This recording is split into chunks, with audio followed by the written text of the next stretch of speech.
la grabación de cada clase, entonces los apóstoles le van a poder proveer el material de audio, pero tienes que estar en esta clase con tu Biblia, cuaderno y lápiz para escuchar y para recibir. También, si hay preguntas, voy a pedir que tú estés libre para preguntar. Levanta tu manito, pon una señal ahí, hay una señal de levantar la mano, también acá en el Zoom, o como sea, y vamos a procurar contestar todas las preguntas posibles. Vamos a comenzar hoy día hablando sobre el tema los peligros doctrinales que enfrentamos hoy. Los peligros doctrinales que enfrentamos hoy. Este es el título de el tema que vamos a estar tratando en este momento. Los peligros doctrinales que enfrentamos hoy.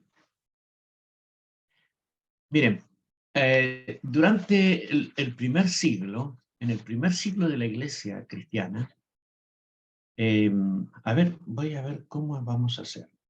Bien, voy a ir enseñando y dictando los títulos que yo tengo y subtítulos.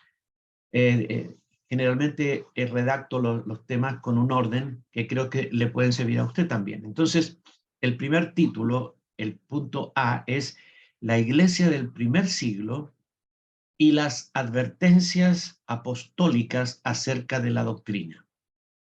Punto A, la iglesia del primer siglo y las advertencias apostólicas acerca de la doctrina. Ese es el punto A. Y en el subpunto del punto 1, pueden poner como un subtítulo las principales herejías que perturbaron la iglesia del siglo I. Vamos a hablar de doctrina, y cuando hablamos de doctrina, tenemos por un lado la doctrina correcta y tenemos por otro lado las herejías. Entonces, el subpunto número 1 es las principales herejías que perturbaron la iglesia del siglo I. Y la primera es los judaizantes. Los judaizantes,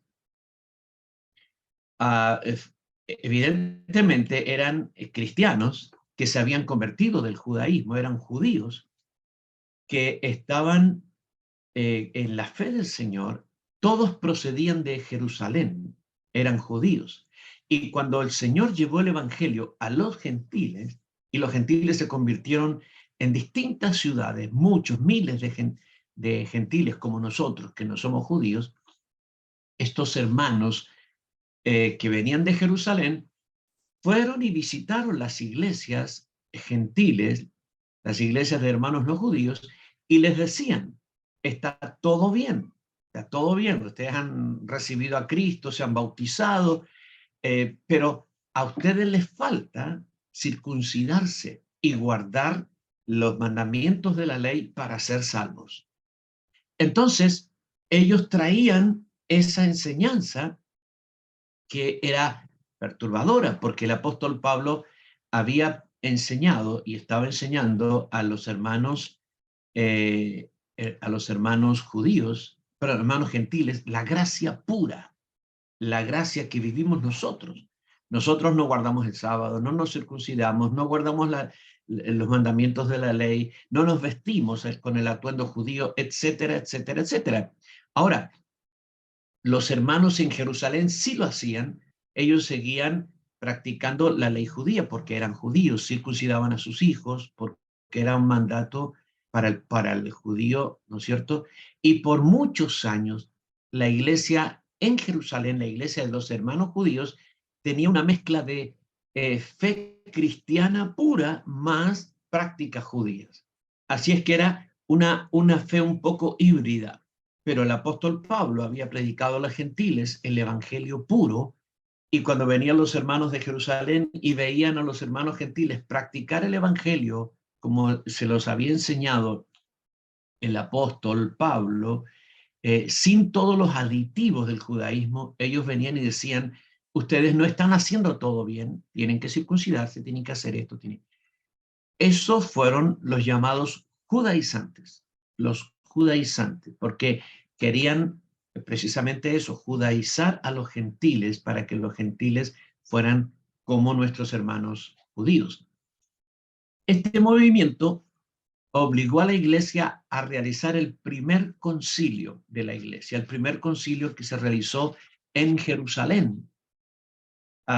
Y vinieron todos los apóstoles, todos los profetas, todos los evangelistas, mucha gente, ¿verdad?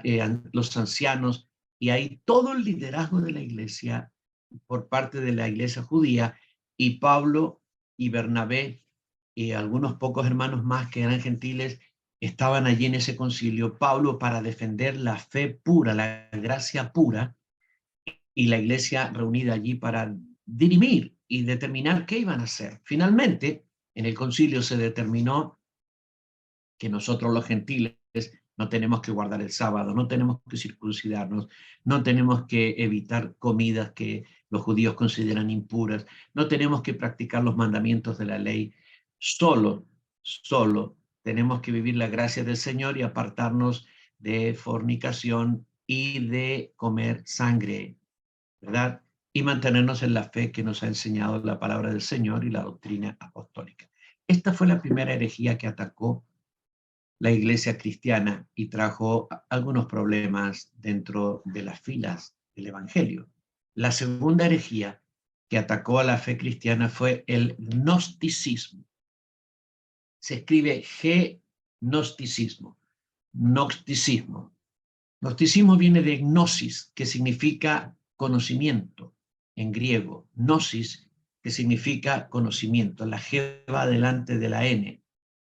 Los gnósticos enseñaban que la materia es mala y que el espíritu es bueno, y que hay un Dios que es el Dios originador de todo, el Dios original, por decirlo así, que es espíritu y que es bueno y que es justo y es correcto, y que hay un segundo Dios que no es bueno, a los cuales ellos le llamaron el demiurgo, y que ese Dios que no es bueno creó la materia y creó el universo. Y por lo tanto, ellos enseñaban que nosotros tenemos una parte mala, que es nuestro cuerpo, y una parte buena, que es nuestra alma. Una parte mala que nosotros debemos refrenar, y una parte buena donde ellos decían está la chispa divina. Esa filosofía secular que venía de los griegos infectó algunas iglesias cristianas que empezaron a enseñar también una cosa muy parecida.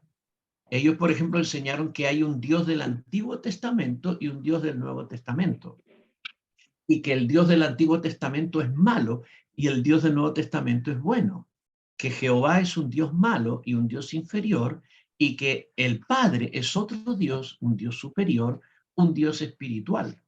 Entonces trajeron mucha confusión dentro de la iglesia cristiana. Por otro lado, ellos dijeron que el hombre no necesita ser salvado, sino iluminado.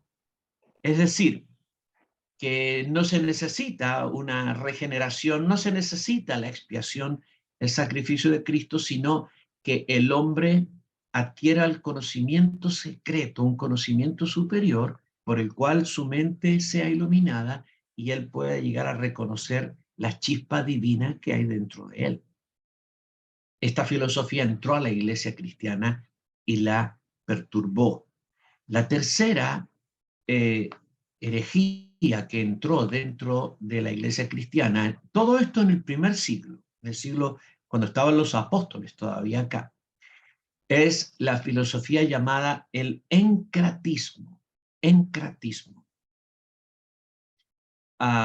Ellos también enseñaban que el cuerpo es malo y que el espíritu es bueno.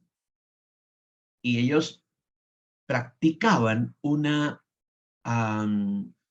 lo que se llama ascetismo. Ascetismo es la práctica de un trato duro del cuerpo por medio de sacrificios, incluso a veces azotes, autoflagelaciones, ayunos, estar en el frío para soportar o para mortificar la carne. Ellos practicaban un duro ascetismo, prohibían comer una serie de alimentos y prohibían el matrimonio. Por eso Pablo dice que hay, en una de sus cartas en Colosenses, dice, aquellos que ellos enseñan que no gustes, no comas, ni aun toques. Está hablando de los encratistas que estaban dentro de la iglesia.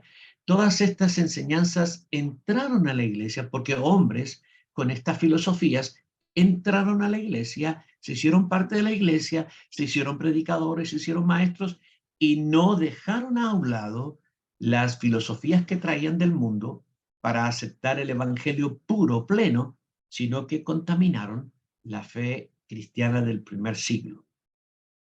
La cuarta herejía que afectó la iglesia en el primer siglo fue el docetismo. Docetismo. La palabra docetismo significa apariencia. Ellos enseñaban que Jesús en realidad no se encarnó, no tomó la naturaleza humana como tal, no tuvo un cuerpo encarnado, no fue humano, sino que él se corporizó. Hay una gran diferencia entre encarnación y corporización. La corporización, por ejemplo, la hacen los ángeles cuando aparecen. Un ángel se aparece con un cuerpo humano y tú ves que es humano, tiene un cuerpo, hasta lo puedes tocar, pero en realidad es un cuerpo como creado para el momento. Pero una vez que el ángel te dio el mensaje o se produjo aquello que tenía que producirse por la visita del ángel, el ángel se desmaterializa y ese cuerpo desaparece. Eso es una corporización. El Señor Jesucristo no se corporizó, se encarnó, que es distinto. Él entró al proceso de la gestación, de ser un cigoto, luego de ser un feto, luego de nacer como un niño y criarse, y por eso la Biblia dice, y el niño crecía en estatura y en gracia para con Dios y los hombres. Jesús fue un hombre real, 100% humano, 100% divino. Pero los docetistas enseñaban que él no fue completamente humano, sino que él fue aparentemente humano. Esta enseñanza, que parece inocente, en realidad no lo es, porque si el Señor no tuvo realmente un cuerpo humano, entonces realmente no murió por nosotros, porque simplemente fue la obra de la cruz o la crucifixión fue una apariencia y nunca murió. Y si no murió, tampoco resucitó. Y si Él no murió, tú y yo tampoco morimos en Él, ni tampoco resucitamos en Él. Entonces, son doctrinas que son gravísimas para la fe cristiana. Apóstol Eduardo, ¿levantaste la mano? No, ok. Muy bien. El docetismo. Después, la siguiente, la quinta herejía del siglo I fue el ebionismo. Ebionismo. Ellos enseñaban que Jesús no era Dios, no era Dios. La palabra ebión significa pobre. Se habla del ebionismo como una doctrina, como una teología pobre. El ebionismo enseñó que Jesucristo no era Dios, no era Dios. Fue un hombre justo que cumplió la ley, que cumplió correctamente la ley, y por el cumplimiento de la ley que él tuvo, Dios le dio el honor o lo nombró Mesías, Salvador de los hombres. Es decir, que él fue un hombre normal, un hombre común, nacido no de un nacimiento virginal por el Espíritu Santo, sino de la unión carnal de José y María, y por su comportamiento justo, el Padre lo elevó a la posición de Mesías sin darle divinidad, solo una posición exaltada como Señor sobre todas las cosas, pero que Jesucristo ni es ni será nunca Dios, sino un ser humano glorificado, nada más. Por último, la sexta herejía que atacó la fe cristiana en el primer siglo fueron los nicolaitas. Los nicolaitas. La palabra Nicolaos tiene dos, se forma de la unión de dos palabras. Nico, que significa conquistador, y Laos, que significa pueblo. Significa entonces conquistador del pueblo. Nicolaos significa conquistador del pueblo. Los nicolaitas son reprendidos en el libro de Apocalipsis por el Señor 2 veces. Ellos establecieron una jerarquía en la iglesia y ellos entonces enseñaron que en la iglesia no todos los cristianos son iguales. Algunos son, eh, algunos están destinados para tener una posición diferente como cristianos de categoría A y otros de cristianos de categoría B. Ellos dividieron la cristiandad en el clero y los laicos. Es decir, los laicos son todo el pueblo que no tiene dones, que no tiene gracia, que no tiene llamamiento, que no tiene un ministerio, enseñaron ellos, y el clero son todos los que tienen un ministerio, tienen dones, tienen un llamado al Señor, y entonces son dos categorías distintas de cristianos. ¿Tú crees eso? ¿Tú crees que no? ¿Verdad? Nosotros hemos enseñado tantísimas veces que todos los hijos del Señor somos llamados, todos tenemos dones del Señor, todos tenemos ministerio del Señor y todos somos llamados a la edificación del cuerpo de Cristo, ¿verdad? Y si bien Dios pone a algunos en posiciones de autoridad, no es porque esencialmente estos sean superiores al resto de sus hermanos, sino simplemente para distribuir la gracia a través de la instrumentalidad humana. La autoridad que tenemos no es porque somos superiores ni porque somos mejores, sino simplemente por una cuestión de administración. Se llama autoridad administrativa para que funcione la iglesia del Señor. Muy bien, hemos visto que hubo mucho ataque de filosofías en el primer siglo a la iglesia del Señor. Y era algo con lo cual los apóstoles lidiaron.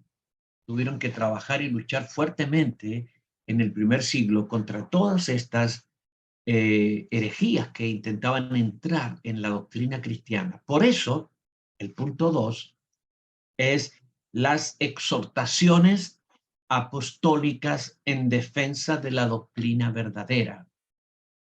Las exhortaciones apostólicas en defensa de la doctrina verdadera.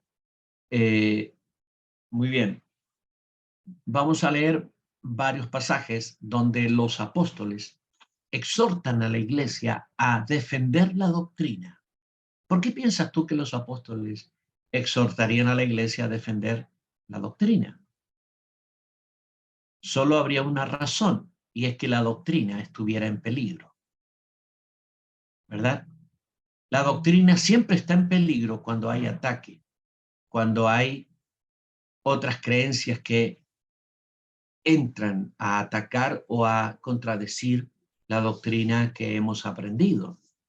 Entonces, frente al peligro, la iglesia tiene que fortalecer su fe y cuidar lo que cree. Y eso fue lo que los apóstoles hicieron y dijeron. Vamos a ver primero al apóstol Pablo. En Romanos 16, 17, leo, mas os ruego, hermanos, que os fijéis en los que causan divisiones y tropiezos en contra de la doctrina, que vosotros habéis aprendido y que os apartéis de ellos. Mira qué fuerte.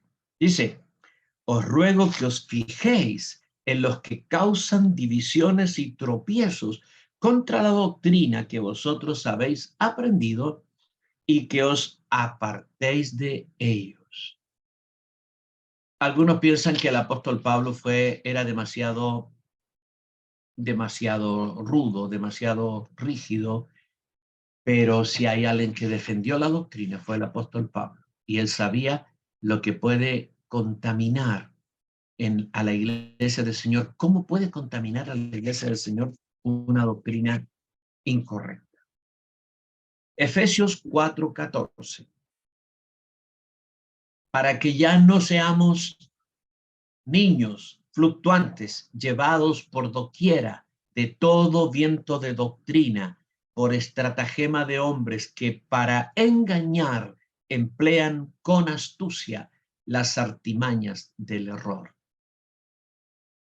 Precisamente el apóstol Pablo aquí está hablando del ministerio, de los ministerios perfeccionadores y el ministerio de los santos, y él dice: el Señor instituyó a unos apóstoles, a otros profetas, a otros evangelistas, a otros pastores y maestros, a fin de perfeccionar a los santos para la obra del ministerio, para la edificación del cuerpo de Cristo. Y sigue hablando y dice: para que ya no seamos niños fluctuantes, llevados por doquiera de todo viento de doctrina, por estratagema de hombres que para engañar emplean con astucia las artimañas del error. Lo que está diciendo es que los ministerios, estos apóstoles, profetas, evangelistas, pastores y maestros, existen en la iglesia para edificar a los santos en la doctrina correcta, para que los santos ya no seamos fluctuantes. ¿Cuándo una persona pudiera ser fluctuante en la doctrina? Cuando no tiene clara la doctrina. Cuando no tiene clara la doctrina, puede ser engañado y puede ir para un lado, para el otro. Mira, más del 60% de los testigos de Jehová son expentecostales. Ojo, mira lo que estoy diciendo. Más del 60% de la gente que está en las filas de los testigos de Jehová son hermanos nuestros que estaban en iglesias nuestras, iglesias pentecostales, y fueron captados por los testigos de Jehová. La pregunta es: ¿por qué están ahí? ¿Por qué abandonaron la iglesia? En la iglesia tenían experiencias espirituales, tenían una comunidad que los amaba, tenían hermanos, etcétera, y hoy están en una secta. ¿Por qué? ¿Sabes por qué? Porque quizás la iglesia tenía muchas experiencias, muchas vivencias, pero poca doctrina. Cuando alguien viene con alguna enseñanza y tiene certidumbre en lo que enseña, sea correcto o incorrecto, esa persona puede engañar. Puede engañar a una persona que puede tener muchas experiencias con Dios, pero tiene poca formación doctrinal, y esa persona fácilmente puede ser engañada por el error. Entonces, esto nos lleva a un gran desafío. ¿Cuál es? Nosotros que somos apóstoles, pastores, evangelistas, maestros, líderes de casi iglesias, discipuladores, nosotros tenemos una tremenda responsabilidad de enseñar claramente y profundamente y constantemente la doctrina a nuestros hermanos, para que ellos estén tan firmes que no importa quién venga, no los pueda mover de la doctrina que han aprendido. Mira que el apóstol Pablo aquí habla de vientos de doctrina. ¿Qué significa? Que a veces corre una doctrina, se hace popular, ¿sí? Se hace popular una doctrina y la persona, todo el mundo está hablando de esa doctrina. Hoy día, por ejemplo, en YouTube, de pronto se hacen virales ciertas doctrinas o ciertas enseñanzas, y todo el mundo habla de eso, habla de eso, y muchos son confundidos porque no tienen certeza en su fe, no tienen fundamento bíblico en lo que creen, y pueden llegar a interesarse en esa doctrina errónea, buscar enseñanzas sobre eso y terminar desbancados, terminar confundidos, terminar creyendo el error, creyendo la mentira, en lugar de creer la verdad. Muy bien, Segunda Tesalonicenses 2:15. Así que, hermanos, estad firmes y retened la doctrina que habéis aprendido, sea por palabra o por carta nuestra. Así que, hermanos, estad firmes y retened la doctrina que habéis aprendido, sea por palabra o por carta nuestra. Todas estas advertencias del apóstol Pablo son porque la iglesia estaba en peligro doctrinal.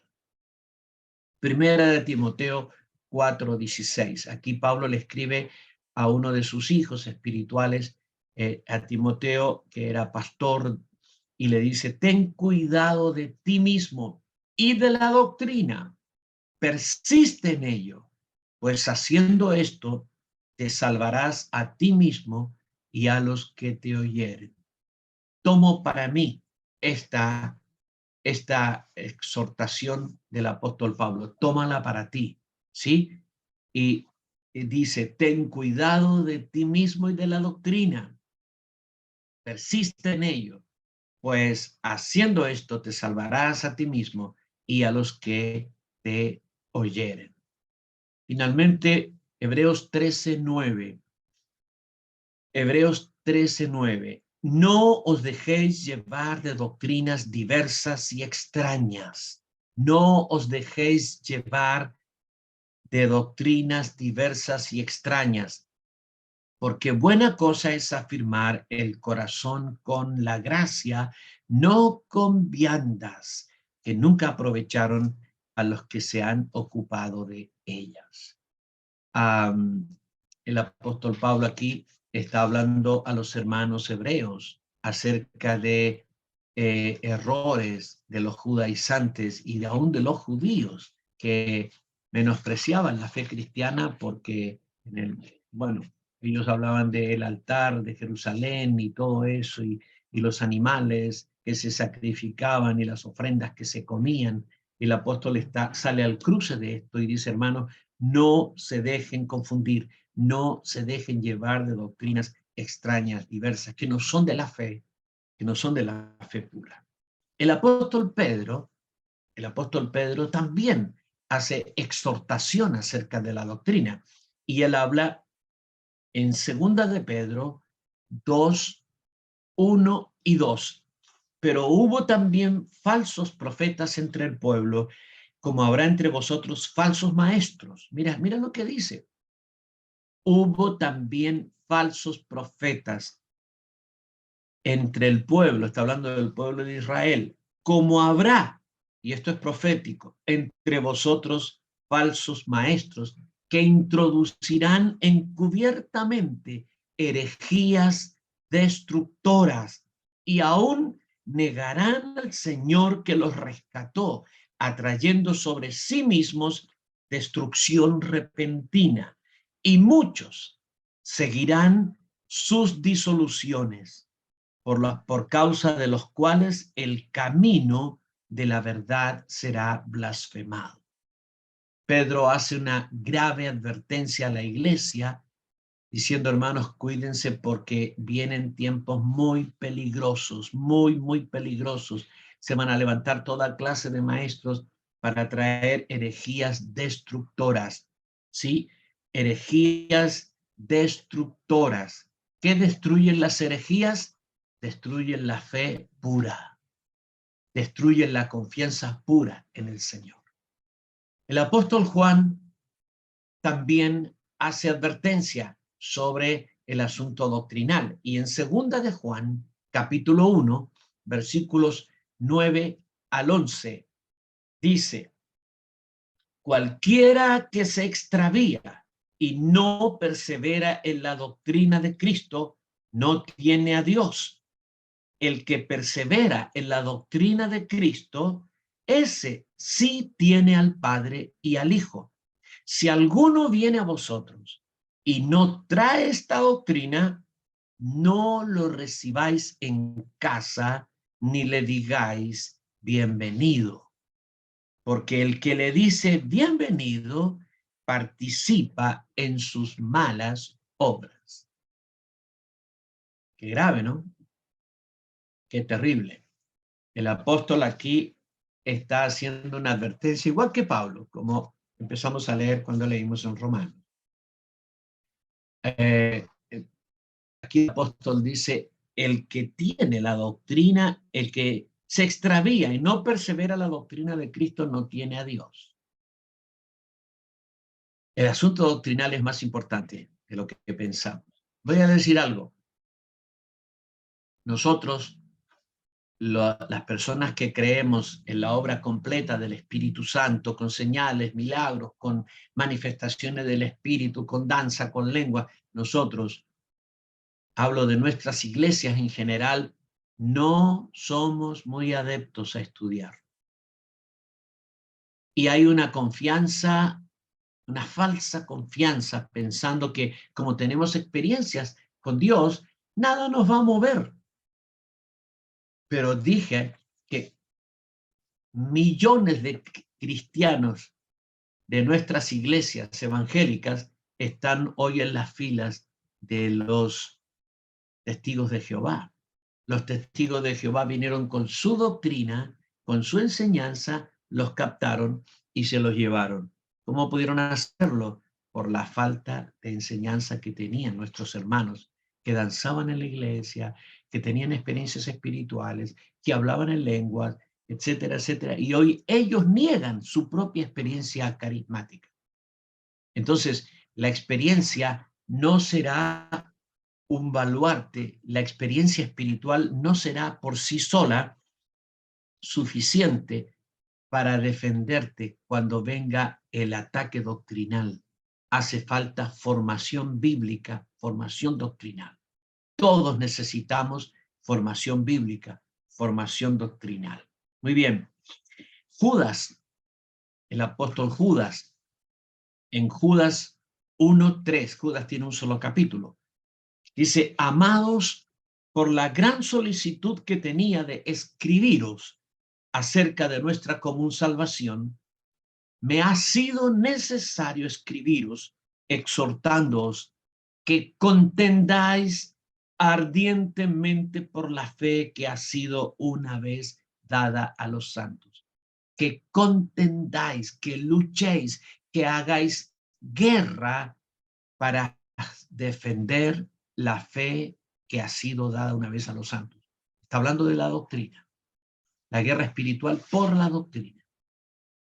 Muy bien, habiendo dicho todo esto, tenemos que hablar un poco de cómo es la doctrina, cómo es que la doctrina llegó a nosotros.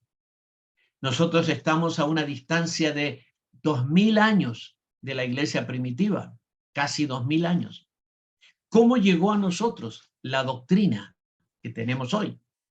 ¿Por qué creemos en la Trinidad? ¿Por qué creemos en el plan de salvación? ¿Por qué creemos que Jesús murió, resucitó? ¿Por qué creemos todo lo que creemos? ¿De dónde procede eso?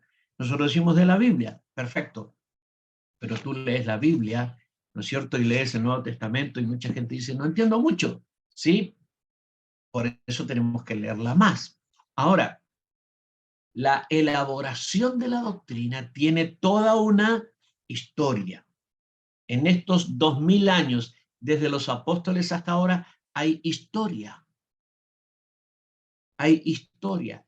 Y la mayoría de los cristianos, de los hijos de Dios, desconocen la historia de estos 2000 años. Pero déjame sintetizarte las etapas históricas a través de las cuales se formó la doctrina que tenemos hoy. Y vamos al punto B. El punto A fue la iglesia del primer siglo y las advertencias apostólicas acerca de la doctrina. El punto B es las etapas históricas de la formación de la doctrina. Las etapas históricas de la formación de la doctrina. Vamos a ver 7 etapas históricas a través de las cuales se ha formado la doctrina que hoy día tenemos. cómo llegamos a creer lo que creemos. ¿Amén? La primera etapa, etapa 1, fueron las enseñanzas de Jesús en el siglo I. Las enseñanzas de Jesús en el siglo I. ¿Sí? Muy bien. Nosotros tenemos las enseñanzas de Jesús en los evangelios. En los evangelios hay mucha enseñanza de Jesús. Y esto fue el primer depósito de doctrina y conocimiento que tenemos nosotros como Iglesia del Señor. Lógicamente está todo el Antiguo Testamento, que es parte también de nuestro bagaje doctrinal. Pero hablando de la Iglesia propiamente, porque el Señor vino a levantar un pueblo nuevo. Y ese pueblo nuevo, ¿no es cierto?, que nosotros, toda la Escritura es inspirada por Dios, todo el Antiguo Testamento. Pero nosotros, nuestra regla de fe y práctica es el Nuevo Testamento. Interpretamos el Antiguo Testamento desde el Nuevo Testamento. Por eso, aunque hablamos de las cosas del Antiguo Testamento, no practicamos las cosas del Antiguo Testamento, porque todo el Antiguo Testamento son figuras, son símbolos de lo que hoy día es la realidad. Por ejemplo, el cordero que cada familia sacrificaba en el día de la Pascua era un cordero físico y se comía físicamente. El padre lo degollaba, lo mataba, lo descueraba, lo asaba y luego la familia lo comía. Ese cordero físico hoy día lo comemos en la Santa Cena. Por eso el apóstol Pablo dice que nuestra fiesta, nuestra Pascua, que es Cristo, ya fue sacrificado y que ahora participemos de la fiesta con panes sin levadura de sinceridad y de verdad. Es decir, todo lo que en el Antiguo Testamento era físico, tangible, ¿sí? Era una realidad, era una enseñanza figurativa acerca de la realidad espiritual. Por eso hoy día interpretamos todo el Antiguo Testamento a través de las enseñanzas de Jesús y los apóstoles. Entonces, hablando de nuestra doctrina como iglesia, la doctrina, la primera etapa empieza con Jesús, la enseñanza doctrinal de Jesús. La segunda etapa es lo que llama la Escritura la doctrina de los apóstoles. Cuando Jesús se iba, le dijo a sus discípulos: tengo muchas cosas que enseñarles, pero ustedes todavía no las pueden recibir. Pero cuando venga el Espíritu Santo, Él les enseñará todas las cosas. Él tomará de lo mío y os lo hará saber. Entonces, el Espíritu Santo viene a la iglesia el día de Pentecostés y comienza un proceso de docencia espiritual, enseñando a los apóstoles y los apóstoles a la iglesia la doctrina. Todo lo que Jesús no pudo enseñarles, lo enseña el Espíritu Santo y trae tremendas revelaciones que el Nuevo Testamento llama misterios. Misterios. Muchos misterios espirituales son revelados, muchos misterios espirituales son transferidos por el Espíritu Santo a la iglesia. Y toda esa enseñanza, todo ese bagaje de enseñanza que reciben los apóstoles es llamado la doctrina de los apóstoles. Dice en el libro de Hechos 2:42 que la iglesia perseveraba en la doctrina de los apóstoles. Así es que tienes la enseñanza de Jesús y luego la doctrina de los apóstoles. Esto era lo que tenía la iglesia en el siglo I, y esto es lo que son nuestras Biblias. Nuestra Biblia está constituida el Nuevo Testamento por la enseñanza de Jesús y por la doctrina de los apóstoles. No te puedes perder, ¿verdad?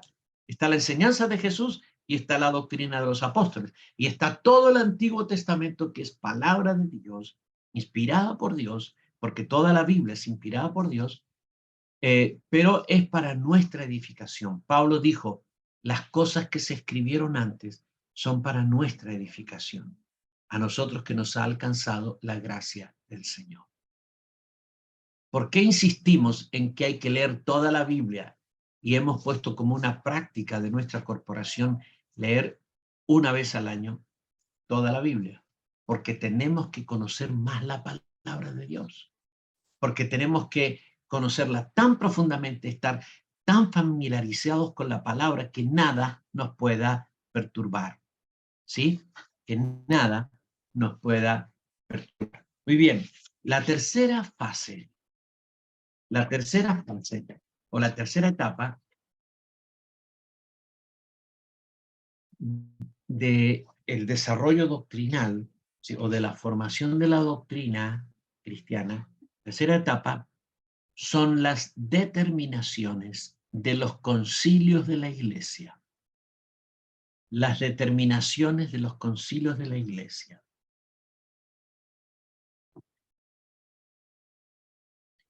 Aquí hablamos de la Iglesia Católica, ¿verdad? Los concilios de la Iglesia Católica. Se realizaron 21 concilios, sin contar el concilio de Jerusalén, que fue el primero que sucedió en el año 50 de nuestra era. El primer concilio llamado ecuménico, donde se convocaron a todos los obispos de todas las ciudades, de todas las obispados en ese tiempo, fue en el año 325, en la ciudad de Nicea. Allí comienza el primer concilio y hasta el último concilio, que fue el Concilio Vaticano II, el siglo pasado, ha habido 21 concilios en la Iglesia Católica y cada concilio, en cada concilio se elaboró alguna doctrina o algún artículo doctrinal o alguna determinación doctrinal. Los concilios fueron establecidos o organizados por la Iglesia Católica precisamente para definir doctrina.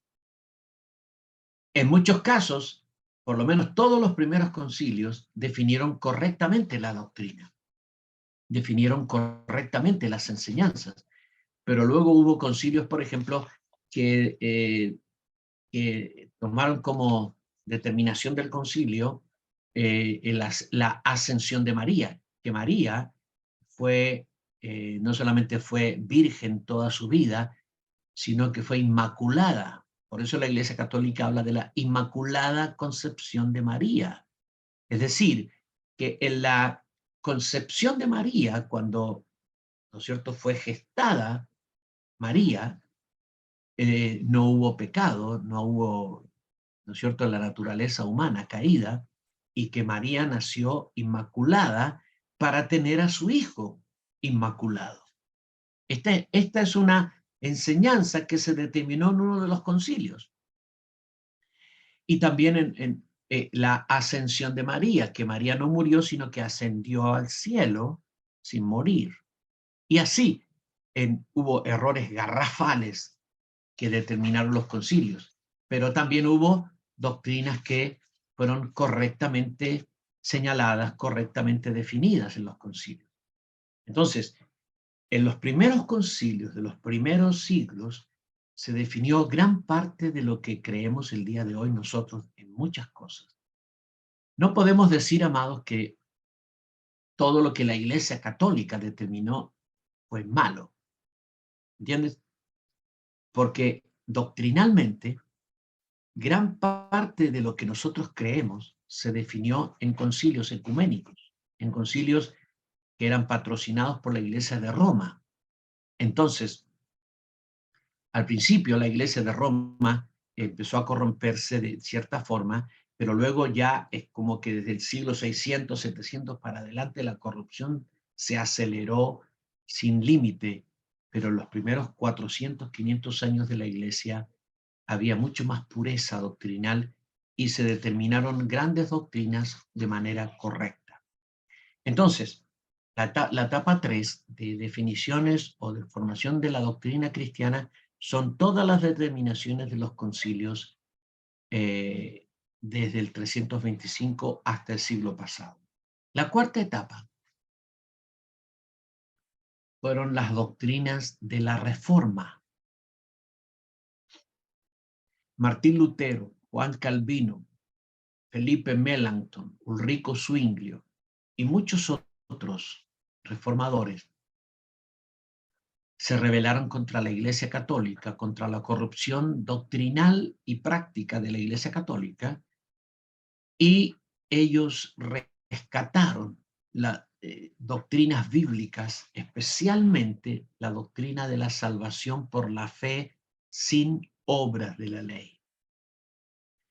La Iglesia Católica desarrolló una doctrina de la salvación por méritos, por obras, pero los reformadores se opusieron a esa doctrina y ellos rescataron la doctrina de la salvación por la fe y muchas otras doctrinas.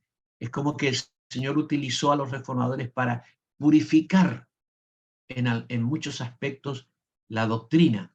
Obviamente la Iglesia Católica los vomitó, los echó, tuvieron que salir de la Iglesia y se formaron las iglesias protestantes, la Iglesia Anglicana, la Iglesia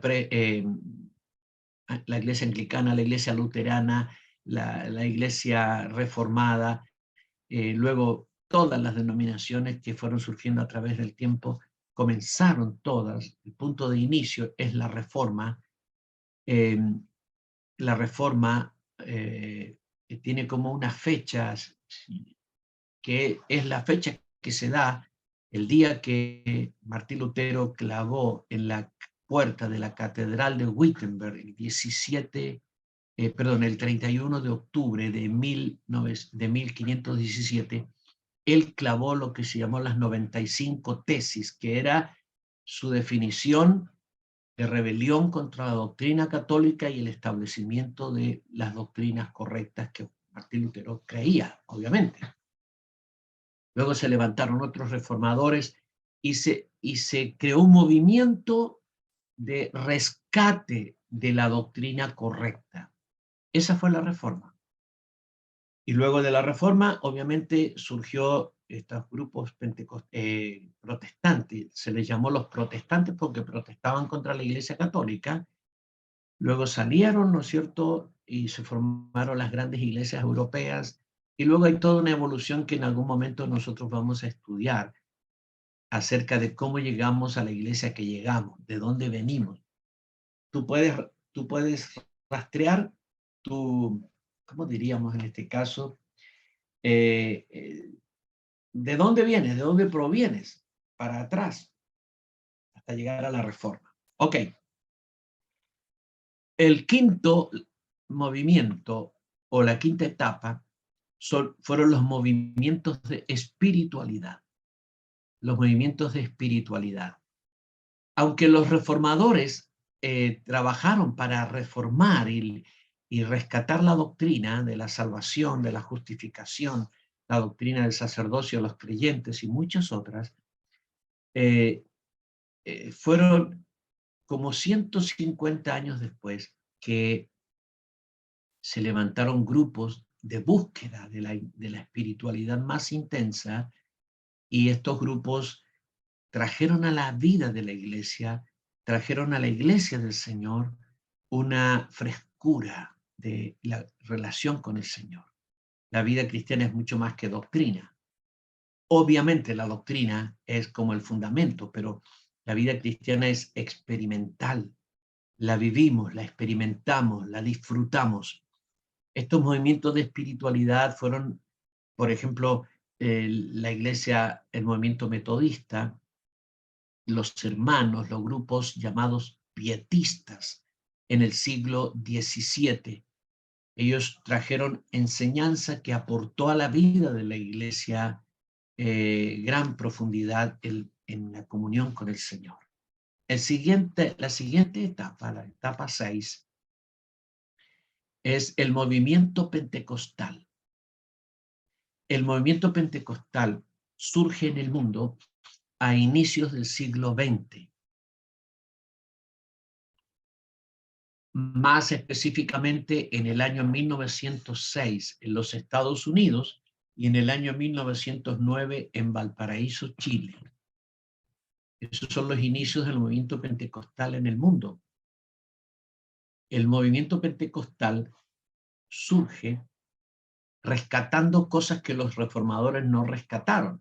Los reformadores rescataron doctrinas importantes, pero el movimiento pentecostal rescató lo carismático, rescató la teología de los dones, el bautismo con el Espíritu Santo, las señales y milagros, la obra del Espíritu Santo profunda, hablando, la guianza del Espíritu Santo en nuestra vida, etcétera, etcétera. Rescató muchas cosas que son hoy día patrimonio. Si tú hubieras nacido hace 150 años atrás, nunca hubieras hablado en lenguas. Tú no sabrías, si eras cristiano de hace 150 años atrás, no sabrías que existe eso para ti, porque la iglesia no lo enseñaba. Tampoco sabrías que tú puedes ministrar a los enfermos, puedes echar fuera demonios, que tú tienes un poder y una sobrenaturalidad en ti que es tremenda, que es poderosa, porque en aquel tiempo eso no estaba en la iglesia, aunque la iglesia era la iglesia de Cristo, pero estaba incompleta de esa parte. Y hace 120 años atrás, el Señor levantó el movimiento pentecostal en el mundo para restaurar todas estas verdades carismáticas que vivimos nosotros el día de hoy. Y por último, la última etapa es la etapa que llamamos del movimiento neopentecostal, que es también en el siglo XXI. El movimiento pentecostal fue el siglo XX y el movimiento neopentecostal fines del siglo XX y en el siglo XXI en que estamos, que es el movimiento neopentecostal.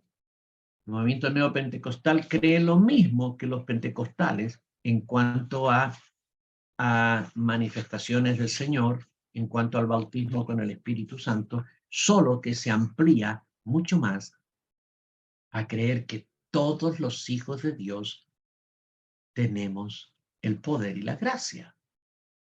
En las iglesias pentecostales tradicionales, generalmente, el pastor opera milagros, si es que, ¿verdad? Pero los santos no. El ministerio de los santos no ha sido libertado, no ha sido aceptado ni fluye en las iglesias pentecostales en general. Tenemos la figura arriba del pastor y todo el resto tratando de apoyar el ministerio del pastor. ¿Qué ha hecho el ministerio, el movimiento neopentecostal?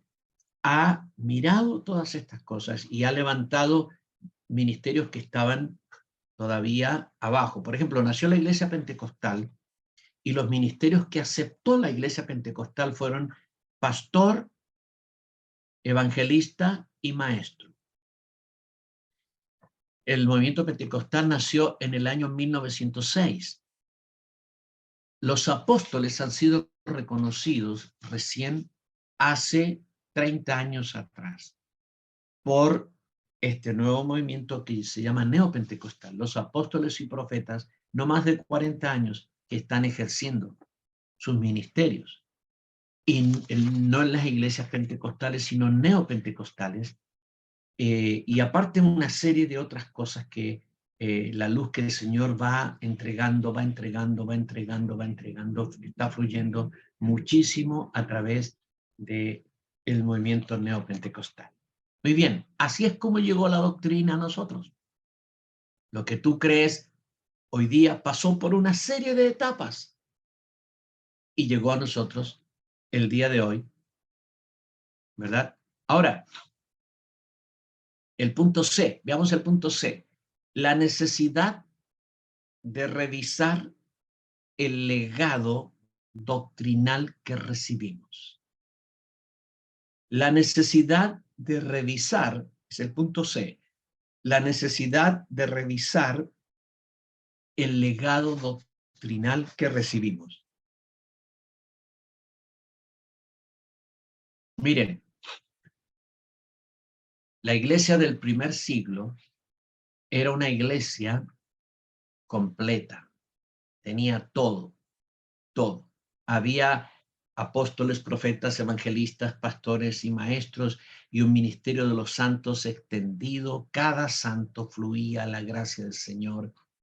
Eran una iglesia viva, poderosa, no limitada. Por eso el Señor reprende a los nicolaitas, porque los nicolaitas dicen, no todos los santos pueden operar en el poder del Señor.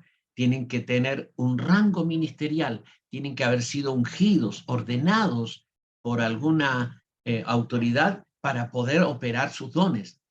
Ellos insertaron una enseñanza que estaba fuera de la palabra. El Señor había enseñado que somos un cuerpo y que cada cuerpo tiene una función. Los apóstoles enseñaron eso. Y entonces, si cada miembro tiene una función, cada miembro debe funcionar, ¿verdad?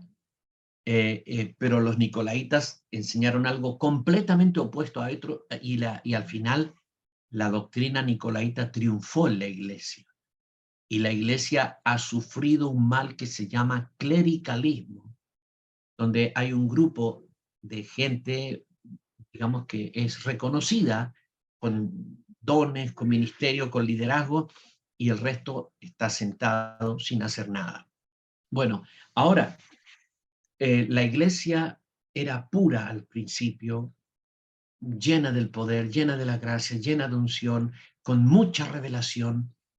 A esa iglesia el apóstol Pablo le enseñó y dijo, bueno, algunos todavía son niños, otros están avanzando, pero hay otros que han llegado a la madurez, y con esos hablamos sabiduría, la sabiduría oculta, la sabiduría que el Señor destinó para nosotros, para este tiempo, cosas que ojo no vio, ni oído yo, ni han subido al corazón de hombre, son las que Dios nos ha revelado, la cual hablamos con los que han alcanzado madurez. Es decir, la iglesia tenía todos los niveles de desarrollo espiritual, pero había gente muy madura que entendía los misterios de Dios como los entendía el apóstol Pablo. Hoy día leemos a Pablo y a veces no entendemos nada de lo que está escribiendo Pablo. ¿Me entiendes? La iglesia decayó, siglo segundo, siglo tercero, decayó cada vez más, cada vez más, cada vez más. La verdad fue reducida a pequeños grupos, y bueno, y la iglesia se empezó a corromper también moralmente, éticamente, y se formó la iglesia católica. La iglesia católica cometió terribles aberraciones en la fe y la conducta, hasta que el Señor tomó cartas en el asunto y levantó a los reformadores hace 500 años atrás. Y desde la Reforma en adelante hay un proceso que el Espíritu Santo está llevando en la iglesia de restauración de lo que era la iglesia original. Ha ido el Señor restaurando siglo tras siglo distintas cosas, pero en estos últimos tiempos todo el movimiento del Espíritu Santo se ha ido acelerando, y el Señor ha traído cada vez más luz, más luz, más luz, más luz, que nos confronta a nosotros, porque nacimos en iglesias que son de cierta forma, y cuando tú miras en la Biblia, ves que no es así. Por ejemplo, un solo ejemplo. ¿Cuántos de ustedes fueron bautizados el mismo día que se convirtieron al Señor?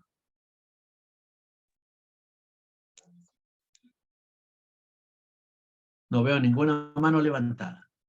Pregunto de nuevo, si entendieron mi pregunta. ¿Cuántos de ustedes fueron bautizados el mismo día que se convirtieron?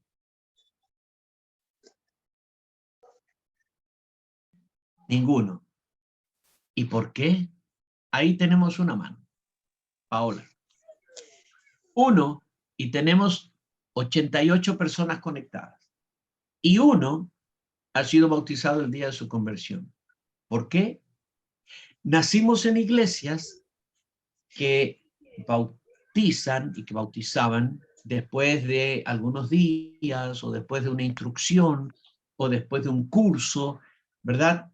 Y nosotros hicimos lo mismo. Bautizamos a la gente, las hicimos esperar para ver el fruto, para dar la enseñanza, o para esperar mejor clima, ¿no es cierto?, que la gente tuviera plata para ir a un paseo y hacer allí todo junto, ¿verdad? ¿Sí?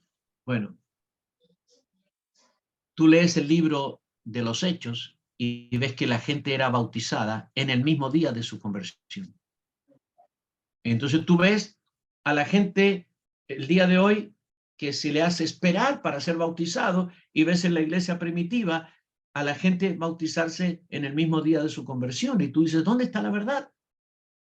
¿Cuál es la verdad? Lo que me enseñan hoy que tengo que esperar y que no se puede bautizar a la gente inmediatamente, o lo que hacían los apóstoles. ¿Somos más listos que la iglesia primitiva? ¿Desobedecemos el modelo primitivo porque somos más inteligentes? No. Venimos arrastrando tradiciones de las cuales tenemos que ir saliendo. A ver si me pueden entender. Amén. Entonces, cada generación debe revisar el legado que recibió, la enseñanza que recibió. Y cuando revisamos lo que traemos de nuestros ancestros espirituales, a veces nos agarramos la cabeza. Nos decimos, ¿cómo creí esto? ¿Cómo practiqué esto? Si a la luz de la palabra, a la luz de lo que hacía la iglesia primitiva, a la luz de la doctrina de los apóstoles, esto no es así. ¿Cómo llegué a hacerlo? Pues bien, porque recibimos un legado que creímos que era el correcto. Entonces, nosotros tenemos que, con mucha humildad, pero con mucho temor de Dios, estar dispuestos delante del Señor a ser depurados doctrinalmente, purificados doctrinalmente, para que nuestras iglesias vayan siendo cada vez más semejantes a la iglesia primitiva.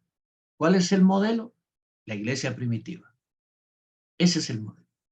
Entonces, cuando mires tu iglesia, mira tu iglesia y mira el Nuevo Testamento. Mira si se parece, ¿sí?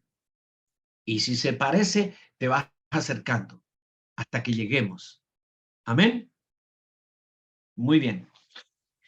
Necesitamos entonces revisar el legado doctrinal y necesitamos revisar el legado que hemos recibido de costumbres, tradiciones, métodos, formas de hacer el culto, maneras de operar de la iglesia. Todo lo tenemos que ir revisando. Esto es un proceso lento, gradual, porque muchas veces no puedes hacer los cambios de la manera más violenta, pero tenemos que avanzar y avanzar hacia el modelo de la iglesia primitiva. Amén, amados. Di conmigo, levanta una mano al cielo y di conmigo. Padre, ayúdame a avanzar hacia el modelo de la iglesia primitiva. Ayúdame a entender tu palabra, el Nuevo Testamento, y avanzar con mi pueblo hacia el modelo, el diseño de la iglesia primitiva que tú estableciste. En el nombre de Jesús. Amén. Amén. Sí, Señor. Gloria a Dios. Muy bien, vamos al punto D.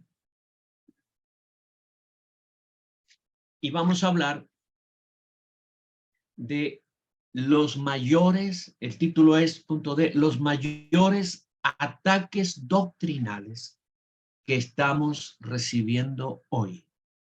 Los mayores ataques doctrinales que estamos recibiendo hoy. Y hablo de nosotros, de lo que creemos y los ataques que estamos recibiendo de nuestros hermanos en general, de hermanos o cristianos que creen y atacan nuestra fe, lo que creemos nosotros. Vamos a ver el primer ataque. ¿De dónde viene el primer ataque? Número 1, movimiento mesiánico. Movimiento mesiánico. ¿Qué es el movimiento mesiánico? El movimiento mesiánico es obviamente, movimiento, iglesias que generalmente han salido de la línea pentecostal y se han adherido a una corriente de creencias que se llamó en el tiempo primitivo, en la iglesia primitiva, los judaizantes. ¿Recuerda que hablamos de esta herejía? De los judaizantes. ¿Quiénes son los mesiánicos? Los actuales judaizantes. Ellos son gentiles, como tú y yo. Son chilenos, peruanos, argentinos, bolivianos. Son gentiles igual que nosotros. Pero ellos, de alguna forma, ellos han sido descaminados en la fe. Y ellos están creyendo principalmente y practicando ciertas cosas que van en contra de la doctrina de la fe. Primero, ellos guardan el sábado. Ellos guardan el sábado como los judíos. Y ellos dicen que si no guardas el sábado, estás cometiendo un grave pecado delante del Señor.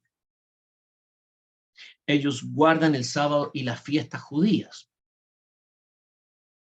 Los guardan sagradamente, celebran Pascua, celebran la fiesta de las cosechas, celebran todas las fiestas judías. Las celebran como si fueran judíos. Ellos son cristianos, gentiles. Además, ellos en sus reuniones generalmente se ponen una kipá, los varones. ¿Saben lo que es la kipá? Ese gorrito que se ponen los judíos, o un manto judío, y tú los ves con un manto judío o una kipá, símbolos de candelabros y símbolos judíos en sus reuniones, sus cultos, y ellos tratan de hablar lo más que pueden en sus cultos en hebreo, su Biblia, ¿verdad? Ellos tienen una Biblia especial para ellos, ¿no es cierto? Que, en la cual ellos expresan, ahí está la equipa. Gracias, Oscar. Expresan en sus reuniones muchas palabras judías y leen la Biblia, una Biblia en español, pero con palabras no traducidas de origen judío, ¿no es cierto? Pensando que al hacer eso, ellos están más cerca del Señor o más correctos con el Señor. Ellos dicen, por ejemplo, que el hebreo es el idioma que vamos a hablar en el cielo, como si el hebreo fuera un idioma sacrosanto, ¿verdad? Que el hebreo es el idioma que se hablará en el cielo y que todas las cosas hebreas y todas las prácticas hebreas deben seguir practicándose hoy día por la iglesia del Señor. Entonces esto es la resurrección, el resurgimiento en el siglo XXI, 2021, el resurgimiento del movimiento judaizante del siglo I. Ahora, ellos nos atacan. En sus prédicas ellos hablan en contra de nuestras iglesias y tratan de sacar a nuestros hermanos de la fe correcta para llevarlos a ellos. Es decir, nuestras iglesias se convierten para ellos en campo de evangelización. Tú vas a ver que en sus iglesias, en la mayoría de los que son de sus iglesias son ex-pentecostales, están ahí. Dejaron las iglesias cristianas, pentecostales, tradicionales o neopentecostales y están ahí. Ellos evangelizan muy poco a los inconversos porque ellos sienten que tienen una misión de rescatar de nuestras iglesias a los hermanos equivocados que debieran estar ahí practicando el judaísmo. Entonces, revisten un peligro para nosotros. ¿Por qué? Porque de alguna forma ellos intentan atacar nuestra fe, debilitar a nuestros jóvenes, debilitar a nuestros hermanos en la creencia correcta para llevarlos a su creencia y a sus iglesias. El movimiento mesiánico no es un movimiento inocente.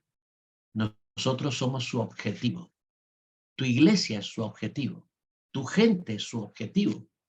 Por lo tanto, no tenemos que mirar a los mesiánicos nada más como hermanos equivocados, porque ellos están trabajando para llevarse gente de nuestras filas.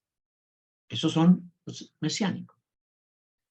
El segundo ataque lo recibimos de un grupo muy parecido, pero más antiguo, son los adventistas. Los adventistas son muy escuchados por los hermanos pentecostales. ¿Alguien ha escuchado al pastor Bullón? Es adventista. Sí, predica muy bien. Pero ojo, ojo, de alguna forma, en algún momento en su enseñanza, el pastor lanza la semilla. ¿Cuál es la semilla? Practicar el sábado. ¿Qué hacen los adventistas? ¿Qué creen los adventistas? Hablo del pastor Bullón porque es el más conocido dentro del mundo pentecostal, pero hay muchos otros maestros adventistas, porque tú entras a YouTube y buscas algún tema y de pronto evangélico, parece evangélico, te habla de la Biblia y todo, pero te empieza a hablar de cosas distintas o de distinta manera. ¿Sí? Tenemos que tener mucho cuidado, mucho cuidado. Que el Señor nos dé gracia para poder percibir cuál es el origen de la persona que nos está hablando, de dónde es, cuál es su doctrina, en qué cree. Ahora, los adventistas, por ejemplo, ellos también son legalistas, ellos también practican el sábado. Practican el sábado, ellos no comen los animales que los judíos no comen. Por ejemplo, los adventistas no comen cerdo, no comen una serie de animales que son los considerados animales inmundos por la ley judía. Los adventistas enseñan a practicar la ley no en el aspecto de sacrificar animales, pero sí los mandamientos de la ley. La Biblia dice que o estás bajo la ley o estás bajo la gracia. No puedes estar bajo la ley y bajo la gracia simultáneamente. O estás bajo la ley o estás bajo la gracia. Y si estás bajo la gracia y te vas para el lado de la ley, pues bien, te quedaste bajo la ley. Ese fue el problema por el cual el apóstol Pablo escribió la carta a los Gálatas.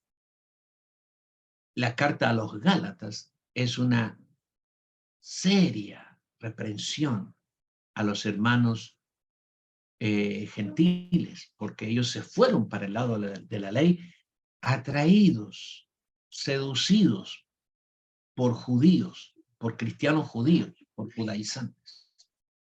Así que los adventistas también son judaizantes. He escuchado predicadores adventistas que dicen que si no guardas el sábado, no eres salvo. Que debes guardar el sábado porque el sábado es el sello de confirmación de que somos hijos de Dios en esta dispensación. Los adventistas no creen en un juicio final, en un castigo eterno. Ellos creen que las almas de los impíos serán aniquiladas, por lo tanto no hay castigo eterno. ¿No es cierto? Solo hay salvación eterna, pero no hay castigo eterno. Los adventistas creen una serie de doctrinas que no es el momento para hacerlas acá, pero también ellos arrastran gente de nuestras filas para su lado. ¿Sí?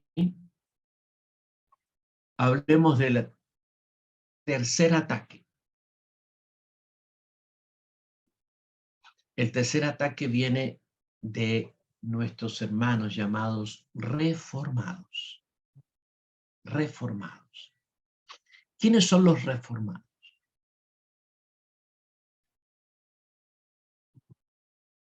Los reformados son personas de iglesias bautistas, presbiterianas, iglesias que vienen del tiempo de la Reforma, evidentemente, ¿no es cierto? Principalmente son presbiterianos bautistas y bautistas, mayormente, y de iglesias libres también, que no tienen denominación, ni bautistas ni presbiterianas, pero tienen la doctrina que ellos consideran que es su doctrina correcta. Te voy a nombrar algunos para que ser más específico. Paul Washer. Paul Washer, muy escuchado entre los jóvenes. Paul Washer. Watcher se escribe. Con S, Washer. Josías Grauman. Josías Grauman. John MacArthur. John MacArthur, prolífico, ha escrito muchos libros y es pastor de una iglesia muy grande de los Estados Unidos y es muy escuchado. John MacArthur. R.C. Sproul. Es considerado como una de las grandes figuras de los reformados. R.C. Sproul. Todos estos son americanos, pero obviamente que hoy día en YouTube todo va traducido. Y John Piper.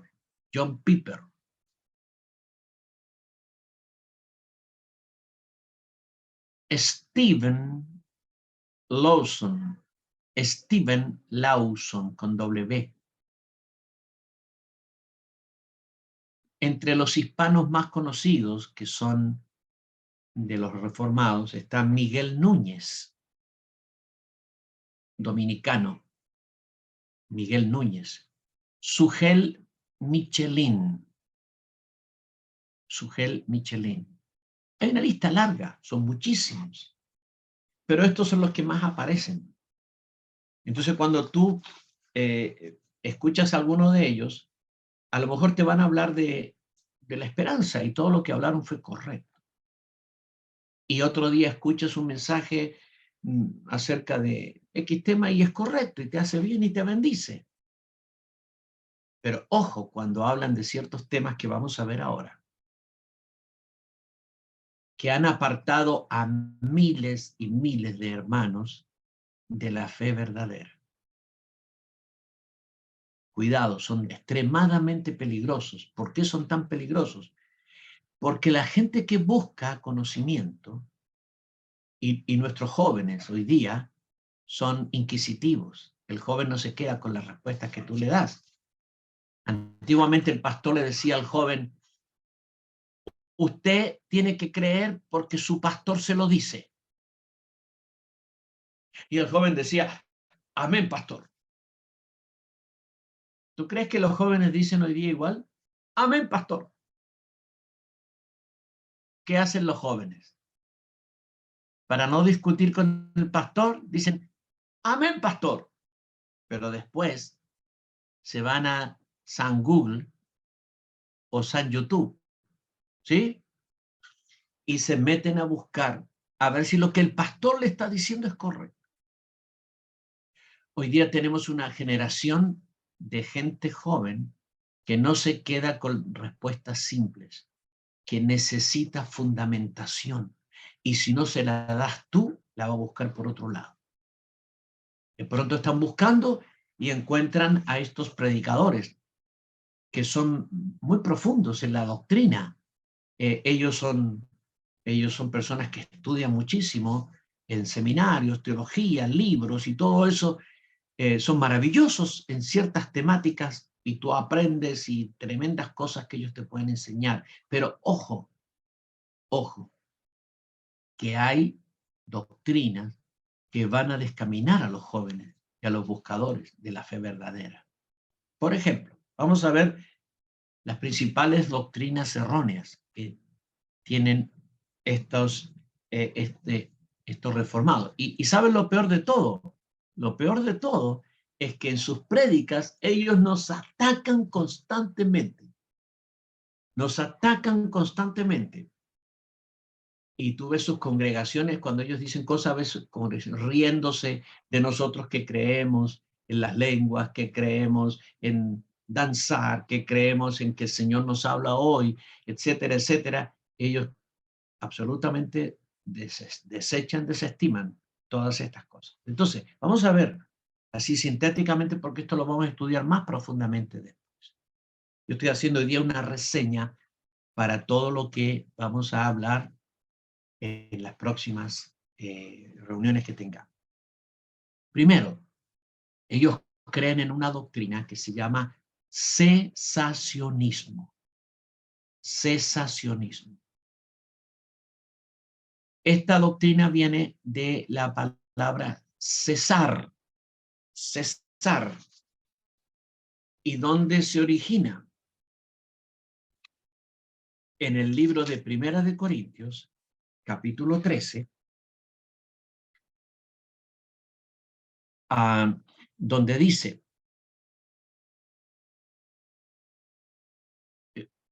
estoy hablando de 1 Corintios 13, del 9 en adelante, dice, porque en parte conocemos y en parte profetizamos, mas cuando venga lo perfecto, entonces lo que es en parte se acabará.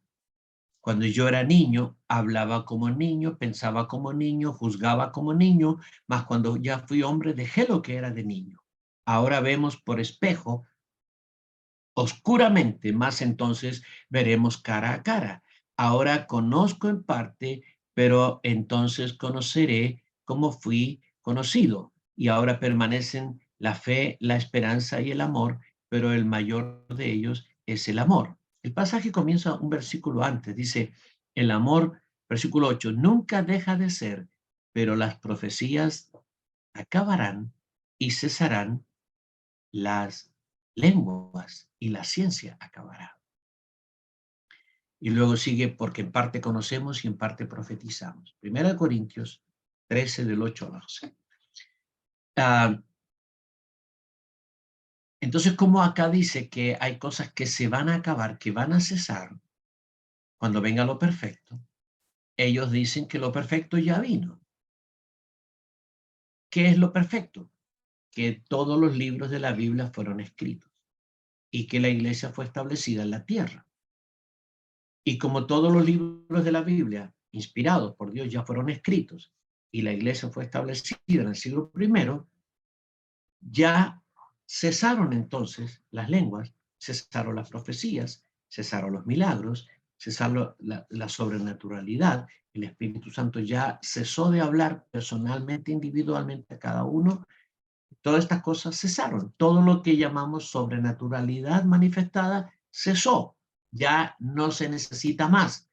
Que todas estas cosas, milagros, sobrenaturalidades, profecías, revelación directa del Espíritu Santo a nuestras vidas, todo eso fue necesario para el inicio de la iglesia, para que la iglesia empezara, ¿sí? Pero una vez que la iglesia empezó y los libros de la Biblia fueron escritos, ya no son necesarios, por lo tanto, cesaron. Cesaron.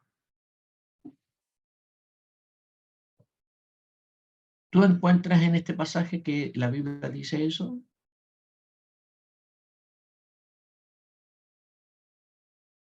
¿Ya llegó lo perfecto? ¿Es la iglesia perfecta? Mira lo que dice. El amor nunca deja de ser, pero las profecías se acabarán y cesarán las lenguas. ¿Sí? Eh, porque en parte conocemos y en parte profetizamos. Mas cuando venga lo perfecto, entonces lo que es en parte se acabará. ¿Ya vino lo perfecto? ¿Ya vino lo perfecto? No, no. Por lo tanto, si no vino lo perfecto, nada ha acabado. Pero el hombre lo puede suprimir. Tenemos el poder de suprimir lo del Espíritu Santo. Y de hecho, intencionalmente se suprime en estas iglesias la manifestación del Espíritu Santo. Hace unos años atrás, John MacArthur, uno de los más grandes referentes de los reformados, hizo una conferencia en su iglesia en los Estados Unidos, una conferencia muy famosa, y escribió un libro al respecto. La conferencia y el libro se llaman Fuego Extraño. Fuego Extraño. ¿Qué es fuego extraño?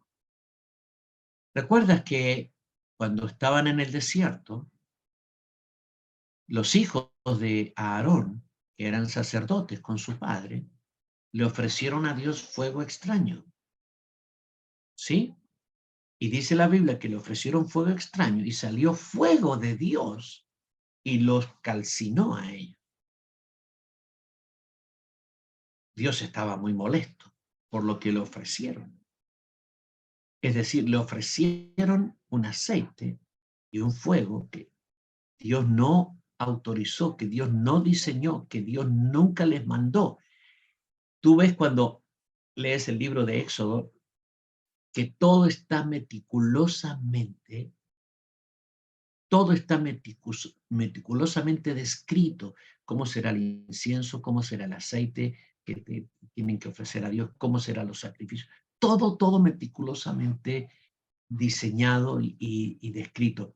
Pero estos hombres vinieron y es más, estaban borrachos, porque cuando el hombre está borracho, comete cosas, ¿verdad? Por eso después de ese acto, el Señor le habla a Aarón y le dice, nadie podrá ministrar en mi presencia si ha bebido vino. Nadie. Porque cuando el hombre, el vino, tú sabes que cuando sube a la cabeza, hace que el hombre haga cosas que no haría en estado de sobriedad. Entonces, John MacArthur le llamó fuego extraño a su libro. ¿Y de qué trataba el libro y de qué trataba la conferencia? ¿A qué le llamó fuego extraño? Al hablar en lenguas, al profetizar, al echar fuera demonios, al sanar enfermos, al manifestar el poder y la sobrenaturalidad de Jesús. A todo eso le llamó fuego extraño. Te pregunto, ¿es eso todo lo que vivimos en nuestras vidas, en nuestras iglesias, toda la sobrenaturalidad que vivimos con el Espíritu Santo? ¿Tú crees que es un fuego extraño que Dios rechaza? Los milagros que ocurren en tus iglesias, ¿aceptarías que es un fuego extraño? ¿Que es un fuego rechazado por Dios? Pero John MacArthur, con todo este grupo de gente con la cual trabajan y hacen todo ese tipo de conferencias, ellos, como dicen que todo lo sobrenatural cesó cuando terminó el primer siglo, ellos consideran que cuando tú sanas enfermos, ese no es Dios.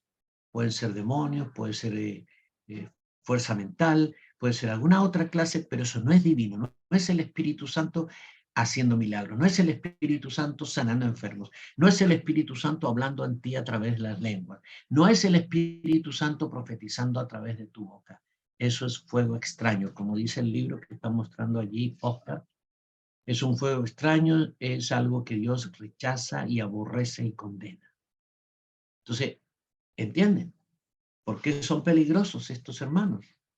Porque ellos atacan toda tu experiencia espiritual, toda tu relación con el Espíritu Santo, todas las manifestaciones del poder y la gloria del Señor que ocurrieron en el siglo I y que ocurren igualmente el día de hoy. Esta es una de sus doctrinas. Otra doctrina es que ellos rechazan el bautismo con el Espíritu Santo y ellos dicen que somos bautizados con el Espíritu Santo en el mismo día de nuestra conversión, que no hay una segunda experiencia de ser bautizado con el Espíritu Santo, que en el momento en que eres salvo, tú eres bautizado también con el Espíritu Santo. Ahora debo decir que en el momento que tú recibes a Cristo, recibes el Espíritu Santo. El Espíritu Santo viene a habitar en ti. Y el Espíritu Santo empieza a hacer una obra de transformación en tu vida. Pero esto no es el bautismo con el Espíritu Santo. Esta no es la llenura del Espíritu. La llenura del Espíritu ocurre, el bautismo con el Espíritu Santo ocurre como otra experiencia donde la persona empieza a hablar en lenguas. Y cuando la persona empieza a hablar en lenguas, esas lenguas son la evidencia de que está siendo bautizado con el Espíritu Santo de Dios. Desde ese día en adelante, la persona puede hablar en lenguas o puede orar en español o en su idioma, ¿verdad? Y te queda la oración en lenguas como una oración directa de nuestro espíritu con Dios. Ellos rechazan eso, rechazan que el bautismo con el Espíritu Santo es una experiencia diferente a la salvación. Estaba escuchando esta tarde, repasando algunos videos, y estaba escuchando a John MacArthur, y John MacArthur dice otra cosa. Dice, el día de hoy, ninguna persona individualmente puede tener la guianza del Espíritu Santo. Porque alguien le pregunte y le dice, si yo recibo de parte del Señor una palabra para que yo compre un auto, ¿está correcto?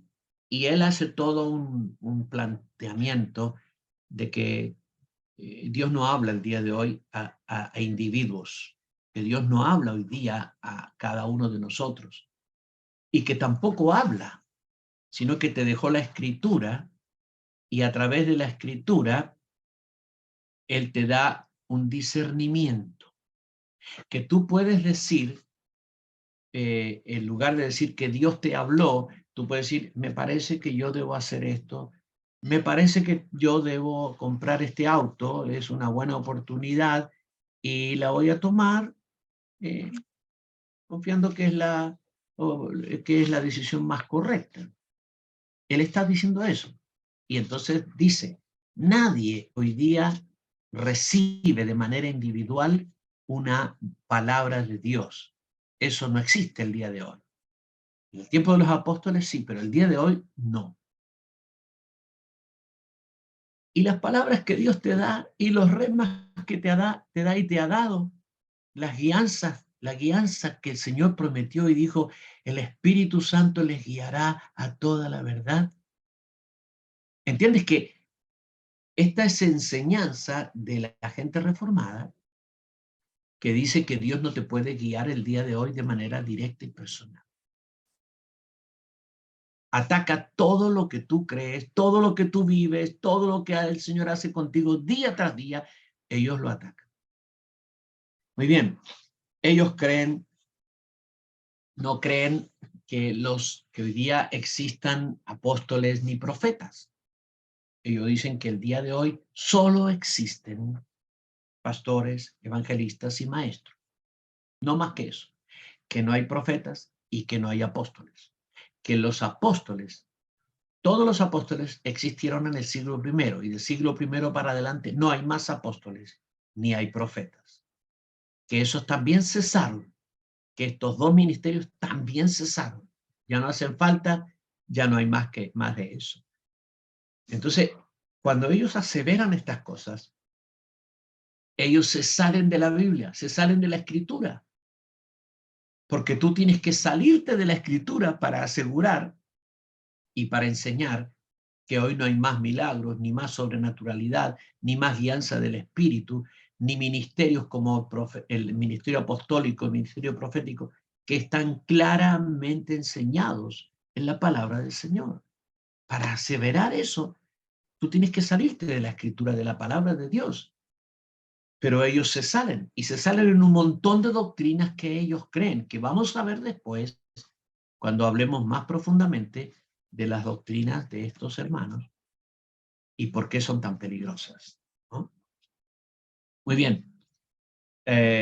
Todas estas cosas que hemos hablado acá y muchas otras que vamos a hablar son enseñanzas de los llamados reformados. Son peligrosos y atacan nuestra fe.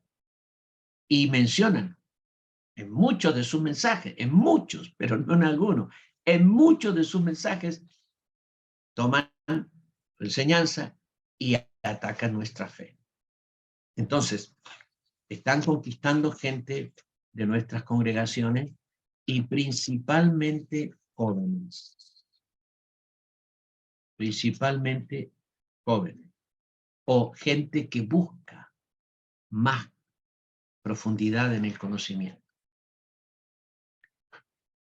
Punto E. Punto E.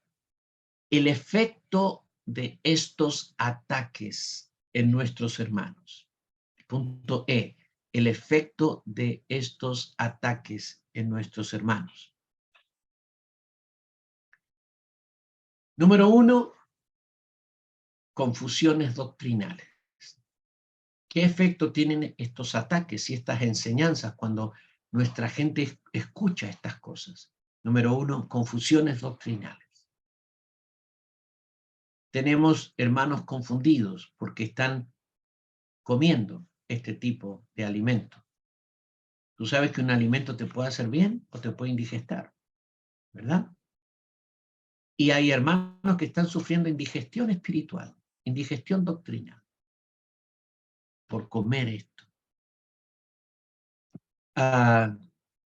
Y yo creo que es bueno, amados. Miren, nosotros no somos gente, ustedes nos conocen, han estado en muchos de nuestros eventos, nuestros retiros, nuestras jornadas, nuestros congresos. Nosotros no somos gente de estar atacando ni acusando a otras iglesias, a otros ministros. Ustedes saben bien, ¿verdad? Pero me veo la necesidad de hablar abiertamente de todas estas cosas por los peligros que revisten para nuestras iglesias, para los miembros de nuestras iglesias, para los hermanos que buscan conocimiento para nuestros jóvenes. Entonces, cuida a tu gente. Cuida a tu gente. Cuando hables con tus jóvenes, pregunta, ¿qué estás mirando? ¿Qué canales ves? ¿Qué predicadores ves? Y si ellos están mirando alguno de estos que te mencioné, o tú conoces otros que son también de esta línea reformada, o que son mesiánicos, o que son adventistas, adviérteles, instrúyeles, adviérteles para que no sean contaminados, porque lo que la gente come es aquello en lo que se convierte. ¿Sí? Confusiones es el primer efecto, y el segundo, más grave todavía, deserciones. Deserciones, desertan de nuestras iglesias, se van.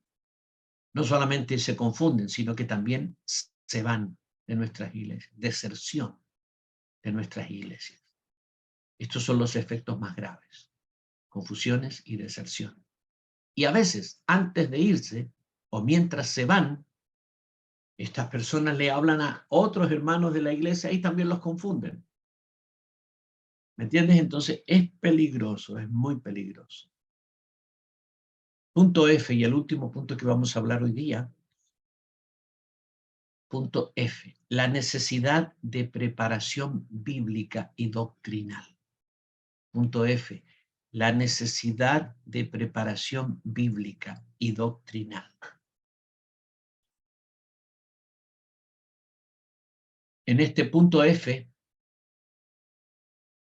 el subpunto número 1, formación de nuestros pastores y líderes. Formación de nuestros pastores y líderes. Estoy en el punto F, la necesidad de preparación bíblica y doctrinal. El punto 1, o subpunto 1, formación de nuestros pastores y líderes. Ustedes entenderán entonces por qué insistimos en que se lea la Biblia todos los años. ¿Lo pueden entender ahora? ¿Amén? Entonces, amados, sean rigurosos con ustedes mismos. La primera disciplina no es que disciplines a tus miembros o a tus líderes o a la gente que te asignaron a ti, sino que tú te disciplines, que yo me discipline a mí mismo leyendo la palabra, año tras año, año tras año, año tras año. Tú dices, pero ya la leí entera, vuelve a leerla. La leí 3 veces, vuelve a leerla. La leí 10 veces, vuelve a leerla. Vuelve a leerla. Solo necesitas media hora diaria para leer la Biblia. Deja un poco de TikTok, ¿sí? Y lee la Biblia. ¿Es una inversión, una buena inversión leer la Biblia? Es esencial, esencial, esencial. Muy bien, esto es lo primero. Lo segundo, necesitamos leer libros específicos, libros cristianos específicos. Cuando los cristianos van a las librerías, hay una serie de libros, muchos libros, hermosos libros, todos bellos, todos de edificación, pero nosotros para fortalecernos y fundamentar nuestra fe, necesitamos discriminar, por decirlo de alguna manera, los libros y leer libros específicos. Mira, cuando tú vas a un instituto o una universidad para convertirte en un profesional, te hacen leer cierta literatura específica. Y tú, por un buen tiempo, tienes que dejar de leer cosas que te gustan para leer lo que necesitas, para convertirte en un profesional. Algunos de los que estamos aquí, algunos son profesionales, que tienen un título y ejercen, ¿verdad que sí? Muy bien, pero para poder convertirte en un profesional, tuviste que leer lo que tus profesores te hacían leer. Yo no creo que todas las lecturas que tuviste que leer te gustaron. Algunas decían, oh, tengo que estudiar, me van a tomar prueba de esto. Oh. Y unos libracos así, ¿verdad? Y tenías que leerlo sí o sí. Y aunque lo leíste por la nota, igual te formaron. ¿Sí o no? Cuando nosotros vamos a una librería, cuando un cristiano común va a una librería sin asesoramiento, compra lo que le gusta o lo que está viviendo en ese momento. Va a la librería y en ese momento está en una depresión y busca cómo salir de la depresión, cómo vencer la tristeza, cómo soportar a la suegra. ¿Eh?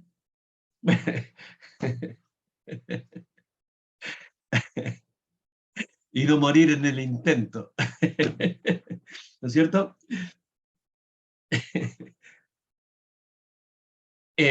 Compramos libros de manera emocional, pero tenemos una serie de libros que tú como siervo de Dios, como sierva de Dios, tienes que leer sí o sí para formarte como un profesional de Dios. ¿Quieres leerlos? Te los vamos a acceder. Los apóstoles te van a enviar mes tras mes un libro para leer. Un libro que tú tienes que leer, del cual vas a tener que dar un informe, ¿verdad? Breve de cada capítulo y vamos a saber que realmente lo leíste. Pero ese libro te va a formar y te va a dar firmeza a ti. Y lo que el apóstol hará contigo, tú lo harás con tus obreros. Tú leerás el libro, lo aprenderás y luego le darás al obrero para que le haga lo mismo. Le darás a tu obrero el libro, le vas a mandar el archivo igual como te lo mandamos a ti y tú le darás al obrero y el obrero lo leerá y te dará un informe. Y tú sabrás que la misma bendición que el libro produjo en ti, la está produciendo en tu obrero, en tu discípulo. Necesitamos formar a nuestros discípulos y equiparlos doctrinalmente de una manera profunda y seria. Amén. Tenemos la escuela mentor. La escuela mentor está diseñada para enseñar doctrina, ministraciones, la atención de casa iglesias y una serie de cosas que se van aprendiendo en la escuela a través de ir nivel tras nivel, nivel tras nivel. Lleva a tus obreros a estudiar la escuela mentor nivel tras nivel, nivel tras nivel. Terminó el primero, que avanza al segundo. Terminó el segundo, que avanza al tercero. Cuando ellos han pasado por todos los niveles, ellos tienen internamente una formación que no tenían hace 2 años atrás. y que el hecho de aprender de manera autodidacta les ha transmitido y han sido bendecidos. La escuela mentor está diseñada para ser autodidacta, no para ser enseñada lección tras lección. Por eso, cada capítulo tiene preguntas que la persona tiene que responder. Y al responder las preguntas, repasa lo que leyó y lo entiende de una manera mucho más profunda. La escuela mentor es otra de las cosas que necesitamos. Y esta clase la vamos a tener con la ayuda del Señor cada 15 días. Vamos a seguir enseñando doctrina. Hoy día hicimos una introducción general para ya la próxima clase empezar a trabajar con doctrinas más específicas. Empezamos hablando de los peligros y vamos a continuar hablando, tocando doctrinas que son peligrosas para que estemos nosotros bien armados con argumentación bíblica para nuestra propia seguridad y también para sacar a nuestros hermanos del error, aquellos que estén seguramente errados o entrando en ese camino peligroso. Amén. Muy bien. Igualmente, yo creo que nosotros tenemos que empezar a darle un enfoque un poco distinto a nuestras prédicas. Mira, si tú examinas lo que tú predicas, si examinamos lo que cada uno predica y ponemos aquí enseñanzas de vida cristiana, es decir, cómo ser un buen cristiano, cómo ser victorioso, cómo ser lleno del Espíritu, cómo vivir, cómo ser guiado por el Señor, etcétera. Todo esto le llamamos vida cristiana. Por otro lado, está la parte doctrinal, la doctrina del Señor, la doctrina de la salvación, las doctrinas de la segunda venida de Cristo, las doctrinas, en fin, todo el desarrollo doctrinal. Y tú pones de un lado la vida cristiana y la doctrina. Pregunto, ¿de qué es lo que más predicas? ¿De doctrina o de vida cristiana? ¿De qué es lo que más predicamos? De vida Por cristiana. por la experiencia y por lo que yo veo, de lo que casi solo predicamos es de vida cristiana. Necesitamos traer a la iglesia enseñanza doctrinal. Te voy a decir algo. Las cartas que los apóstoles escribían a la iglesia eran leídas públicamente, semana tras semana. Eran leídas completas. El apóstol escribió esta carta, hermano. Escuchen. Y leían toda la carta, toda la carta, toda la carta. ¿Sí? Supongamos que le escribió a los hermanos de Éfeso.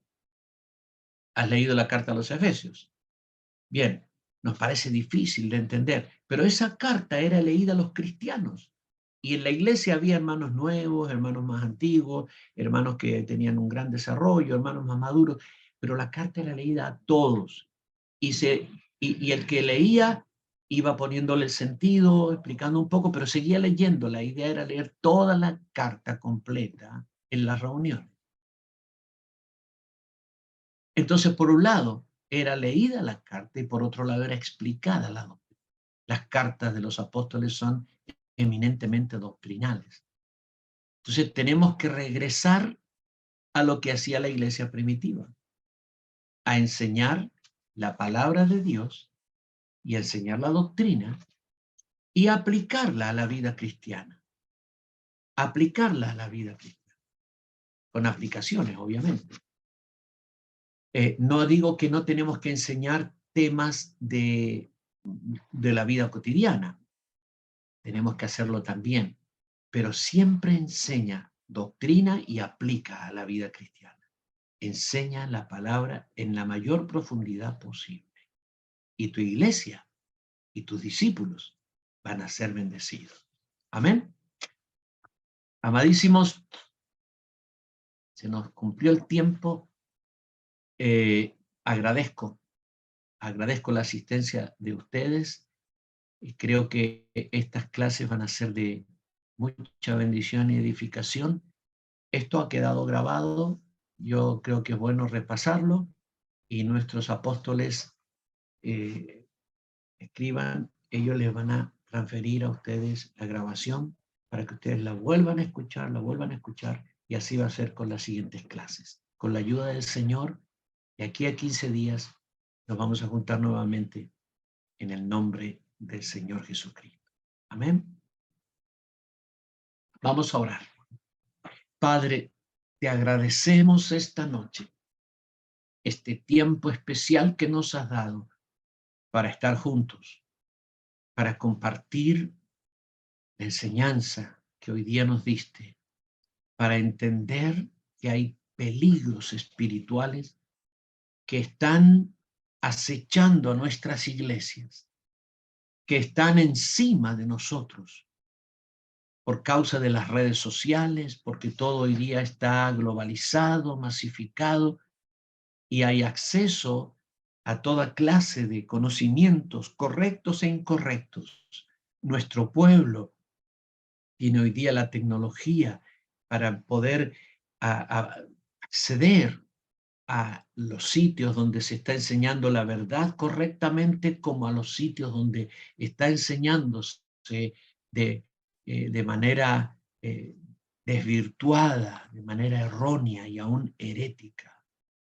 Danos gracia, primeramente para fortalecernos nosotros en la fe y en la doctrina, para profundizar en nuestra propia fe y estar más fuertes y más armados bíblicamente para enseñar a los nuestros, para advertir acerca de los peligros, para fortalecer la fe de nuestras iglesias y para sacar con amor a los que están en el error, para sacarlos del error en que están con la gracia tuya. Padre, en el nombre del Señor Jesucristo te damos gracias porque hoy contamos con este medio que es la tecnología, que nos ayuda profundamente a conectarnos todos los que estamos aquí, muchos otros de nuestros hermanos que verán estos videos después, a conectarnos para compartir estas preocupaciones y aún estas enseñanzas. Gracias por la vida de cada uno de los siervos y siervas que han estado en este día ocupados en atender, en escuchar, en aprender y en corroborar. Gracias, Padre. Bendito seas tú. Bendice el ministerio de cada uno, la vida personal de cada uno, la familia de cada uno. En el nombre del Señor Jesucristo. Amén. Amén. Y amén. Amadísimos, que el Señor les bendiga. Estamos aquí en Argentina, en Córdoba, con mi esposa. Les enviamos todo el cariño, toda la bendición, toda la gracia del Señor.